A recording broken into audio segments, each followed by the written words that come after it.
যাক, আমাদের সবই খুব প্রাণের মানুষ। কমপ্লিট করা আছে, সবাই ঠিক চালিয়ে দিয়েছো। সবাইকে আমার শ্রদ্ধা ভক্তি প্রণাম জানাচ্ছি। পরমপিতা রাতুল চরণে আপনাদের সকলের ইষ্টময় সুদীর্ঘ জীবনের প্রার্থনা জানাই। আমাদের জীবনের উদ্দেশ্য কি,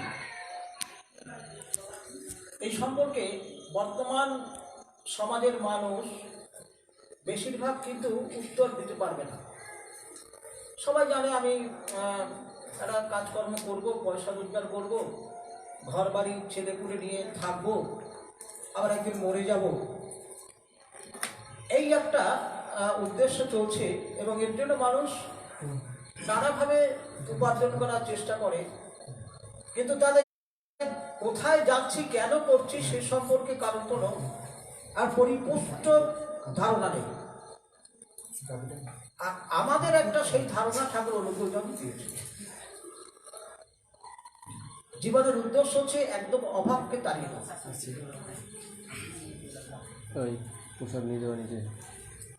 অভাব তাড়াতে গেলে আজকে কিন্তু দেখুন, প্রতিটি মানুষ কেউ বলবে না যে আমি অভাবগ্রস্ত নই। সবাই সবাই অভাব, কারণ হয়তো সুখের অভাব, শান্তির অভাব, খাওয়া পড়ার তো অভাব আছে মনের মধ্যে। কিন্তু মনের মধ্যে কেউ বলতে পারবে না, মানে ইদানিংকালে আমি অভাবগ্রস্ত নই, আমি ভাবের সাথে ভাব করেছি, অভাবগ্রস্ত নই। আসলে আমাদের মনের মধ্যে এই অভাবটাই খুব দুর্বিষহ অবস্থার মধ্যে আমাদের ফেলে দেয়, যার ফলে কিন্তু আমাদের বেঁচে থাকা খুব কঠিন হয়ে গেছে। আর কঠিন যদি নাই হবে,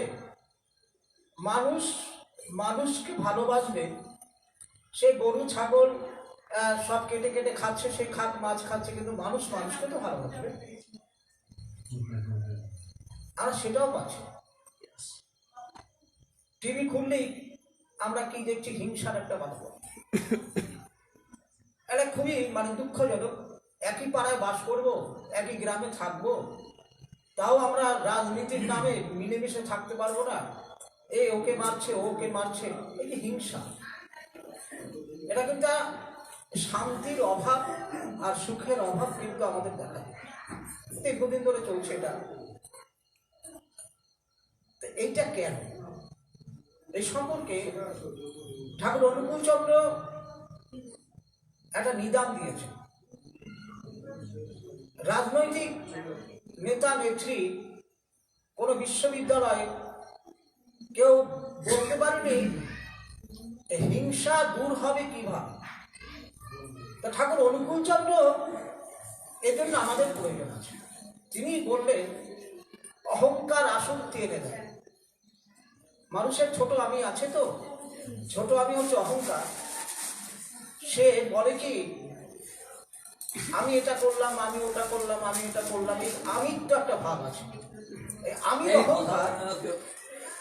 আমির অহংকার আসক্তি এনে দেয়, আর আসক্তি এনে দেয় স্বার্থ বুদ্ধি। স্বার্থ বুদ্ধি মানে আমি খাবো, আমি পড়বো, আমারটা ভালো হবে, আমার ছেলে বড় হবে, আর আমার পরিবেশ আমি খেয়াল করবো না, এই হচ্ছে স্বার্থ বুদ্ধি। আর স্বার্থ বুদ্ধি আজকে নানাভাবে সমাজকে কলুষিত করছে, দেশকে কলুষিত করছে। কেউ হয়তো কোনো ইনকামই করে না, কোটি কোটি টাকার সম্পত্তি, কোনো কেউ ইনকাম করে না, কি রোজগার করে, কিন্তু দেখা যাচ্ছে কয়েকশো কোটি টাকার সম্পত্তি। তাহলে স্বার্থ বুদ্ধি এগুলো কিভাবে রোজগার করে?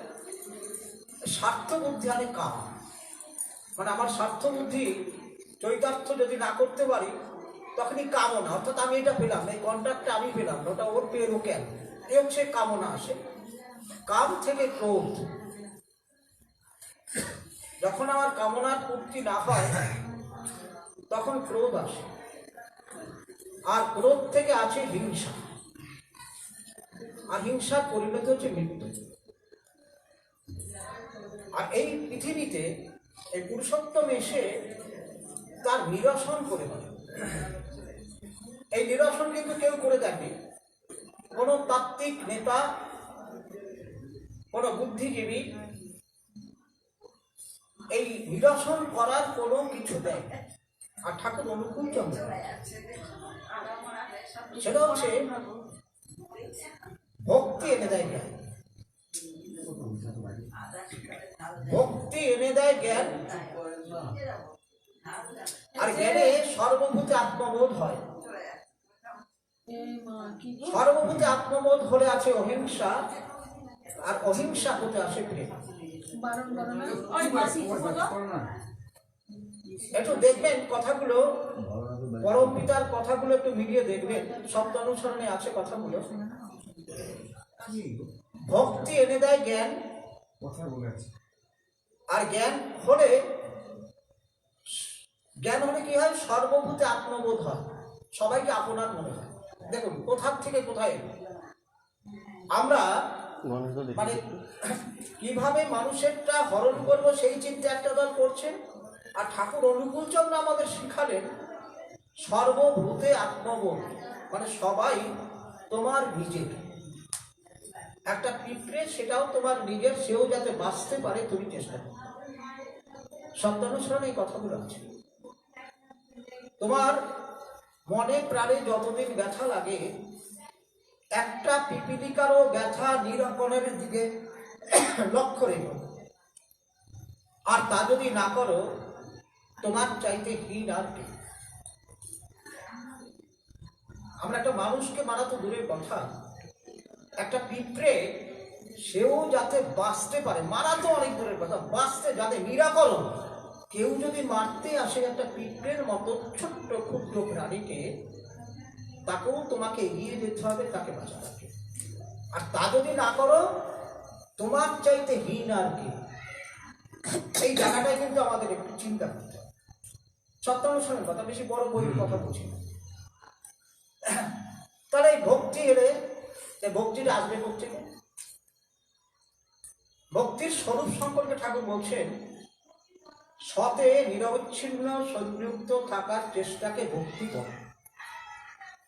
সৎ মানে কি? একমাত্র পুরুষোত্তম যখন আসেন তিনি সৎপুরুষ। এই সৎপুরুষে নিরবচ্ছিন্ন ভক্তি, সতে নিরবিচ্ছিন্ন সংযুক্ত থাকার চেষ্টা, এ তো কোথাও দেখিনি। আমরা পুজো আর্চা করি, হয়তো বাড়িতে নারায়ণ পুজো দিলাম, ঠাকুর মশাই এলো, পুজো করে চলে গেল, আমি একটু হাত জোর করলাম, নম নম করলাম, আমার ভক্তি তো খালি শেষ। এই তো দুর্গা পুজোর সময় আমরা দুর্গা পুজো করলাম, সরস্বতী পুজো করলাম, ঠাকুর মশাই যা করে গেল আমি হাত জোর করে বসে থাকলাম। এই তো আমার ভক্তি প্রদর্শন আমাদের প্রত্যেকেরই, যেটা সমাজ চলছে। আর ঠাকুর অনুকূলচন্দ্র সেটাকে বললেন নিরবচ্ছিন্ন সংযুক্ত থাকার চেষ্টা। মানে শুধু প্রার্থনার সময় প্রার্থনা করলাম তা নয়, সকালবেলা উঠে থালকুনি পাতা খেলাম তা নয়, 24 ঘন্টা নিরবিচ্ছিন্ন সংযুক্ত থাকার চেষ্টার নাম ভক্তি। তাহলে মাধ্যমটা কি? এখন সহজ একটা মাধ্যম। আমরা একটু আগে দিনুদার কাছ থেকে যে নামের ব্যাখ্যা শুনে গান শুনলাম, সেই নামের, এই নাম মানে বীজ মন্ত্র, সেই মন্ত্র জপ করতে দিন। উষা নিশায় মন্ত্র সাধন, চলাফেরায় জপ, যথা সময় ইষ্ট নির্দেশ, মূর্ত করায়। তাহলে কি দাঁড়ালো? নিরবিচ্ছিন্ন সংযুক্ত থাকার এই যে মাধ্যম একটা বাড়িতে দিলেন, সেই মাধ্যমে থাকতে গেলে ভোরবেলা ঘুম থেকে উঠতে হবে, সূর্যোদয়ের অন্তত 1 ঘন্টা আগে উঠতে হবে, উঠে ধ্যান করতে হবে। ধ্যান করার পরে সূর্যোদয়ের আগে ইষ্টবিধি করতে হবে। সূর্য উঠলে কিন্তু হবে না। আমাদের ভারতীয় শাস্ত্র কিন্তু খুব কঠিন। আমরা যারা হিন্দুত্বের গর্ব করি, হিন্দু মনে করি, সে হিন্দু শাস্ত্রে লেখা আছে বিধান, কেউ যদি ঘুম থেকে উঠে সূর্যের মুখ দর্শন করে, তাকে সারাদিন না খেয়ে থাকতে হবে, এটাই তার প্রায়শ্চিত্ত। মানে কেউ যদি ঘুম থেকে উঠে সূর্য দেখে ফেলে, তাহলে তার সারাদিন না খেয়ে থাকতে হবে। আর এটাই পাতিত্ব দোষ এবং প্রায়শ্চিত্ত করতে হয় সেদিন না খেয়ে থেকে। আর ঠাকুর অনুকূলচন্দ্র এই পাতিত্ব দোষকে খণ্ডন করার জন্যই সূর্যোদয়ের আগে উঠতে বললেন, নাম ধ্যান করতে বললেন এবং ইষ্টবিধি করতে বললেন। এই যে সূর্য উঠবে তখনই আহ্বানী দিয়ে প্রার্থনা শুরু হবে। প্রার্থনা করার পরে গুরুজনদের প্রণাম করতে হবে, স্ত্রী স্বামীকে প্রণাম করবে, সন্তান পিতামাতাকে প্রণাম করবে। এইভাবে একটা সংসারের বন্ধন অটুট থাকবে। তারপরে থানকুনি পাতা জল খাবে, সারাদিনের কর্মযজ্ঞ শুরু হবে। এবার যদি আমরা একটু চিন্তা করি, আর এটাকে অটুট রাখার জন্য নাম জপ সবসময় করতে হবে। উষা বিষয় মন্ত্র সাধন নামটাকে সাধন করতে হবে। আজ্ঞা চক্রে এখানটায় নাম, এই যে এই নাসা মূল, এখানে নামটা পিচ করতে হয়, অজাবা সিদ্ধ এখানে হতে হয়, আর এই আজ্ঞা চক্রে ধ্যানটা করতে হয়, আর এই জপটা সবসময় চলবে। এইবার আমরা যদি একটা বর্তমান সমাজের একটা চিত্র দেখি, সে সমাজে কি দেখি? আমরা প্রতিদিন সকালে উঠে পিতামাতা, স্বামী স্ত্রী, সন্তান সবাই মিলে একটা যে পরিবার জীবন সুস্থভাবে চালাবো সেই শিক্ষা পেলাম প্রার্থনার মাধ্যমে। তাই সেটা বললাম, ব্যক্তি, দম্পতি, গৃহ, সমাজ, রাষ্ট্র ধারণে যার জন্য যা যথেষ্ট ভিত্তি স্বাস্থ্য উপকার করে। তাহলে এই ব্যক্তি জীবন সিদ্ধ হলো, কিন্তু আজকে বর্তমান সমাজ জীবন কোথায় গেছে একটু চিন্তা করতে হবে। আমরা যারা আধুনিকা বা আধুনিক, প্রত্যেকে জানেন লাভ লাভ একটা ব্যাপার আছে, ট্রু লাভ। ছেলেমেয়েরা বলে ট্রু লাভ। লাভ মানে ভালোবাসা, মানে ঠাকুর বলছেন লাভ মানে ভালোতে বাস করা। কিন্তু আজকালকার লেখাপড়া জানা ছেলেমেয়েরা যখন এই লাভ করে, কি বলছেন, লাভটা যদি কেটে যায়, অর্থাৎ তাদের এই প্রেম ভালোবাসা যদি কেটে যায়, বলে ব্রেকআপ হয়ে গেছে। এগুলো ফেসবুক বা বর্তমান সমাজের একটা ইয়ে চলছে, ব্রেকআপ। এবার ব্রেকআপ হলো অর্থাৎ একটা ছেলে একটা মেয়ের সঙ্গে তার দেহের ভালোবাসা, রূপের ভালোবাসা হলো, ভালো লাগলো না, সে কেটে দিয়ে আরেকজনের কাছে গেল। তাহলে একটা বলে ব্রেকআপ, একটা হয়েছে আরেকজনের কাছে গেল। আর ঠাকুর অনুকূলচন্দ্র কোথাও শিক্ষা দিল, মানে তুমি ভালোতে বাস করো। ঠাকুর অনুকূলচন্দ্র শিক্ষা দিল, তুমি একটি মেয়ে, তোমার পরিণতি কি তুমি জানো না, তুমি লেখাপড়া শিখেছো, তোমার বর্তমান সমাজ তোমাকে শেখায়নি তোমার কি পরিণতি। ঠাকুর অনুকূলচন্দ্র সেটা শেখায়। মেয়ে কি হয়? মা হয়। একটা মেয়ের পরিণতি তো মা। সে যাই ডাক্তার হোক, উকিল হোক, যাই হোক, দেখা গেছে সে হয়তো ভালো একটা ডাক্তার, ভালো একটা উকিল, ভালো একটা শিক্ষিকা, ভালো একটা রাজনৈতিক নেত্রী, কিন্তু সে যদি একটা ভালো সন্তানের মা না হতে পারে, তখন কি হবে? আবার যদি সন্তান না হয় তাহলে কি হবে? রাস্তা দিয়ে হাঁটবে বলে ওই যে দিয়েছে না, ওই চোখটার মা যাচ্ছে। আবার খুব ভালো হলে বলবে, ওই দেখ, ওই যে দেখেছিস না, ওই যে সেই ছেলেটা অমুক দা, সেই স্কলার, অমুক প্রাইজ পেয়েছে, তার মা যাচ্ছে। তাহলে কি, তো ভালো মা হতে হবে। তাহলে ভালো মা হতে গেলে আমার ব্রেকআপ করলে কিন্তু চলবে না, মাটাও ব্রেকআপ হবে। কারণ এটা কিন্তু শিক্ষা।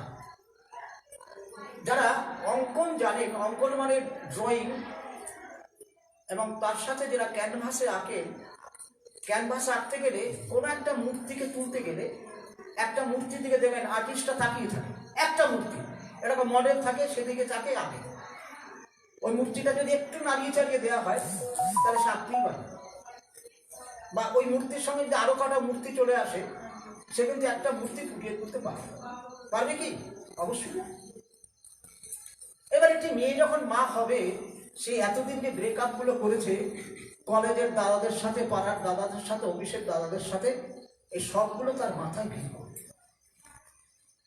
মাথায় ভিড় করার সময় তখন সে চিন্তা করবে, আমি যে এই বাবা আর মা হবার জন্য একটা পেয়েছি, অর্থাৎ আমি বিয়ে যাকে করেছি, সেই লোকটা কেন?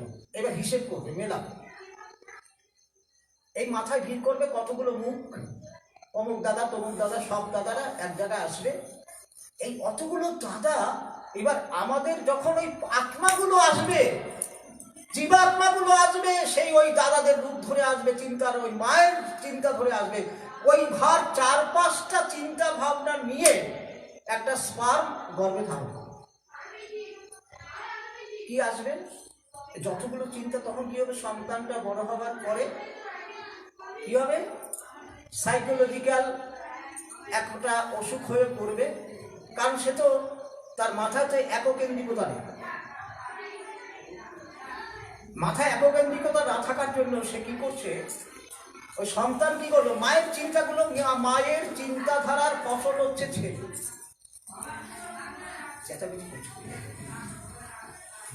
মায়ের চিন্তাধারার ফসলগুলো হচ্ছে ছেলে।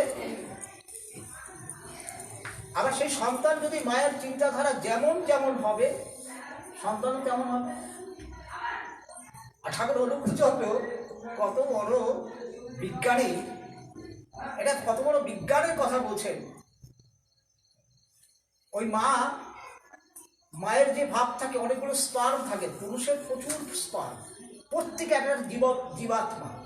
ওই জীবাত্মাগুলো আসে নিরালম্ব বায়ুভূতে যে আসে, মা যেমন ভাব করবে, সে যদি বলে, এখানে কি সুন্দর একটা বিধান আছে। পুরুষ যে স্বামী, সে স্বামী মনে করবে এই যে আমার স্ত্রী কামনার বস্তু নয়, এই স্ত্রী আমার সাধন সঙ্গিনী, এই স্ত্রী আমার মা দুর্গার অবতার। আর এই স্ত্রীর শাস্ত্রে আছে নাভিমূল স্পর্শ করতে হয়, স্পর্শ করে বলতে হয়, হে মা জগৎ জননী, তুমি মা দুর্গার অংশ, প্রসিদ্ধ মা জগৎ জননী। সত্যবচনে আছে প্রতিটি স্ত্রী নিজের মায়ের পত্নী। আর পুণ্যপুথিতে ঠাকুর বলছেন যে স্ত্রী চিন্ময়ী মা। কথাটা কিন্তু লক্ষ্য রাখবেন, যারা শুনছেন তাদের করজোড়ে প্রার্থনা, জীবন কিন্তু একটাই, জীবনটাকে অবহেলায় কাটাবেন না। স্ত্রী চিন্ময়ী মা। স্বামী নিজেকে জন্মান স্ত্রীর ভিতর দিয়ে, তার জন্য স্বামীর মা স্ত্রী, যার জন্য স্ত্রীকে যায় না বলে। নারীর পথে আছে, নারীর পথে দেখে নেবেন আপনারা, ওর ভিতর মিলিয়ে নেবেন। তার জন্য স্ত্রীকে জায়া বলে। এবার দেখুন, তাহলে আমরা কি চাই? যে মেয়ে যতই লাইন করুক আর যাই করুক, যতগুলো ব্রেকআপ করুক, সে অন্তত এটা তো চাই আমার ছেলেটা ভালো হবে, এটা তো অস্বীকার করা যাবে না। সে চাইবে আমার ছেলেটা ভালো হোক, রোগ শোক ব্যাধি জ্বরে জর্জরিত না হোক, সৎ চরিত্রের হোক, কিন্তু চাইলেই তো পাওয়া যাবে না। তার জন্য ভূমি তৈরি করতে হবে। কন্যা অবস্থায় তাকে শুচি শুদ্ধ থাকতে হবে। বরিষ্ঠ বর তাকে বরণীয় কিভাবে করবে সেটা শিখতে হবে। নারীর যে গুণগুলো, সেই গুণ মায়ের মতো থাকতে হবে। মানুষের মা যেমন সন্তানকে লালন করে, সমস্ত নোংরা ঘেটে, পায়খানা ঘেটে, প্রস্রাব ঘেটে সুন্দর সাজিয়ে তোলে, মায়ের মতো আপনার হবে সকলের সাথে, কিন্তু মেশায় নয়। মানে ব্রেকআপ হতে পারে একটাই, অর্থাৎ আমার উপযুক্ত পুরুষ আমি বেছে নেব, বরণীয় যে যাকে বরণ করব, আমি তার মাধ্যমে আমি মা হব, সুসন্তানের জননী হব। যেমন কয়াগু হয়েছিল প্রহ্লাদের জননী, বিবেকানন্দ হয়েছিল তার মায়ের কাছ থেকে, মায়ের সাধনার ফসল। আর এটা হওয়ার জন্য মেয়ে যদি এখন খালি ব্রেকআপ নিয়ে চিন্তা করে মেয়েরা, আর রাষ্ট্র যদি সেই পদ্ধতিতে সায় দেয়, আর রাষ্ট্র যদি যাকে যেমন খুশি বিয়ের অনুমোদন দিয়ে রেজিস্ট্রি করে দেয়, আর রাষ্ট্র যদি তারপরে আবার ডিভোর্স করার জন্য উকিল দাঁড় করিয়ে দেয়, তাহলে এক ছাদের তলায় স্বামী স্ত্রী থাকতে পারবে। সন্তান বাবা থাকতে বাবা পাবে না, মা থাকতে মা পাবে না। আর যে মা বাবা সন্তানকে অত বড় কেউ তুলেছে, শিয়ানা হবার পরে মা বাবাকে বৃদ্ধাশ্রমে পাঠিয়ে নিজের নিজের মতো করে থাকছে, কেউ সুখে থাকতে পারছে না। আর ঠাকুর অনুকূল চন্দ্র এখানে। তাই ব্যক্তি দম্পতি গৃহ রচনা করার জন্য বলছে প্রণাম করতে হবে পিতা মাতাকে প্রতিদিন। পিতা স্বর্গ পিতা ধর্ম বলে প্রণাম করতে হবে, পিতৃভীতি মাতৃভীতি করতে হবে। এই হচ্ছে একটা গৃহ রচনা। আর গৃহ রচনা করে সমাজ রচনা করতে হবে। গৃহ দিয়ে সমাজ হয়, আর সমাজ থেকে হবে রাষ্ট্র। আমরা যদি ঠাকুর অনুকূল চন্দ্রের এই বিধান না মানা যায়, বর্তমান পৃথিবী যে অবস্থায় চলছে, আপনি সব পাবেন, একটা মানুষ পাবেন। রাস্তাঘাটে প্রচুর মেয়ে পাওয়া যায়, কলেজে দেখতে পাওয়া যায়, কিন্তু নিজের ছেলের জন্য একটা মেয়ে খুঁজতে গেলে দেখবেন আগে একটাও খুঁজে পাচ্ছে না। কি পাওয়া যাচ্ছে? হ্যাঁ, আপনার মেয়ের বিয়ে দিতে হবে, অনেক ছেলে তো আসে, মেয়েটার বিয়ে দেওয়ার জন্য একটা ভালো ছেলে খুঁজুন তো পাচ্ছে না কেন? তখন সব রিজেক্ট হয়ে যাচ্ছে। তা ঠাকুর অনুকূল চন্দ্র এখানে দরকার। অর্থাৎ আমি যদি আমার বাড়ির মেয়েটাকে কুমারিত্বের সবকিছু অর্ঘ সাজিয়ে তৈরি করি, তাকে যদি বরণ শ্রেষ্ঠ করে তুলতে পারি, সে যদি মায়ের মতো মাতৃত্বের চলনায় চলে, ভালো ভালো ছেলের বাবারা খুঁজে খুঁজে আমার বাড়িতে এসে আমার মেয়েটি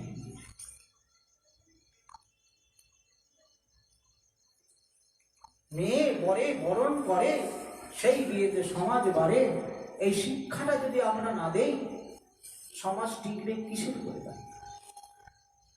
একটা সন্তান যদি মায়ের ভিতরে মাতৃত্ব না পায়, পিতার পিতৃত্ব শিখতে যদি না পারে, সেই সমাজ কোথায় যায়? তার জন্য স্বামী স্ত্রীর একটা অটুট ভালোবাসা দরকার। ঠাকুর বলছেন একটা ছেলে মেয়ের বাবা ঠিক, স্বামী মানে আমার আমিত্ব যার উপরে দেবে, সে যা বলবে তাই, এতটুকু তার ডিফার হবে না। ডিফার যদি হয়, ওই সন্তান হবে কি সমতান হারা। আর ঠাকুর অনুকূল চন্দ্রের আন্দোলন এইখানটায়।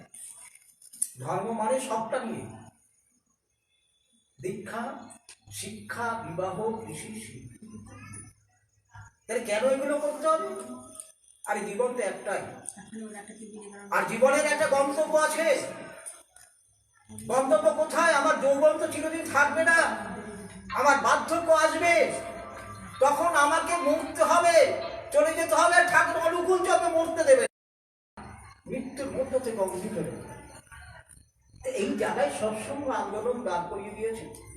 তার জন্য আমাদের এই নাম ধ্যান, খাওয়া দাওয়া, সবাসন, 3 বার কালকুরি পাতা খাওয়া, এগুলো শেখাতে হবে। একটা ছেলেকে লেখাপড়া না শিখিয়ে যদি আমরা এই নিয়মগুলো শেখাই, একটা মেয়েকে লেখাপড়া না শিখিয়ে ওই যদি সৎসঙ্গের আদর্শ কি, কেউ যেন পিছিয়ে না থেকে সবাই যেন বলতে পারে আমি সবার, আমার সবাই। আর সেই পথ হচ্ছে সৎসঙ্গের পথ। আমরা সেই পথে মিলিত হবার জন্য অধিবেশন করে বেড়াই। যারা এই সৎ দীক্ষা গ্রহণ করেননি, তাদের কাছে অনুরোধ, আপনারা জীবন একটা, পরম পিতা যুগে যুগে আসেন, তিনি ফিরে যান, তাকে সবাই গ্রহণ করে না। যারা গ্রহণ করেননি, তারা দীক্ষা নিয়ে, তার আদর্শ নিয়ে, তার পুস্তকাদি পঠন পাঠন করুন।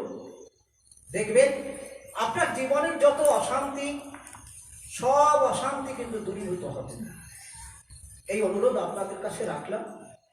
আর আপনাদের কাছে আর একটা বিনতি, সকালবেলা যে যেমনই গুরুর দীক্ষা নিয়ে থাকুন না কেন, সবাই পিতা মাতাকে প্রণাম করবেন ঠাকুরের কথা। এবং আমরা যে বন্দে পুরুষোত্তম ধ্বনি দেই, ধ্বনির মাধ্যমে সমস্ত গুরু পুরুষোত্তম যে যেখানে আছে তাদের কিন্তু বন্দনা করি। সবাইকে শ্রদ্ধা করবেন, ভক্তি করবেন।